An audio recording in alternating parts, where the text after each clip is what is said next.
Sur le marché du crédit et sur le marché de l'immobilier, évidemment, je ne peux pas ne pas vous poser la question sur les événements, bien sûr la guerre en Ukraine, quel est l'impact et peut-être les effets collatéraux que peut avoir cette guerre sur le pays, sur le financement, sur les prêts, sur les particuliers. Quel impact selon vous ?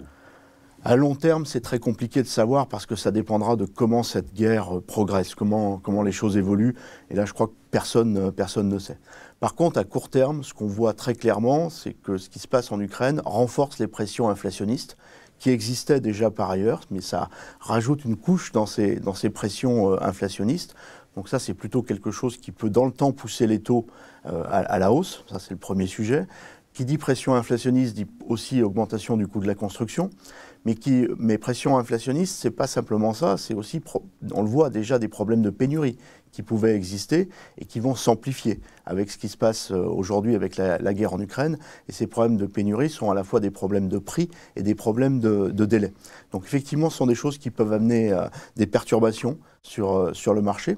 Et à cela pourrait aussi se rajouter, je dirais, une forme d'attentisme qu'on n'observe pas encore, mais qui pourrait venir de la part des particuliers par rapport à des opérations futures. Une opération de crédit, une opération immobilière, c'est une opération de long terme, c'est une Pour opération l'instant, vous ne le voyez engageante. pas de report d'opération, mais vous dites on que le voit ça pas peut encore, arriver. mais ça peut arriver, ça pourrait se comprendre.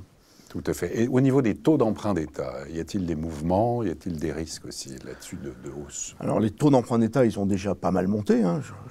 Les taux d'emprunt d'État étaient négatifs sur les emprunts d'État français jusqu'à mi-décembre, à zéro, mi-décembre 2021. On est aujourd'hui à 0,8. Donc c'est un mouvement de hausse tout à fait significatif. Est-ce que ça peut monter plus? Est-ce que la guerre en Ukraine peut avoir un impact là-dessus? Via le détour par l'inflation et la réaction des banques centrales, oui, peut-être. En même temps, si la guerre en Ukraine a des conséquences négatives sur l'économie, ça peut amener les banques centrales à relever le pied sur les hausses de taux qu'elles envisageaient pour soutenir l'économie. Donc il faudra voir entre inflation et soutien de l'économie, ça peut jouer de manière inverse par rapport aux évolutions de taux d'intérêt. Donc il faudra voir dans le temps comment les banques centrales se positionnent.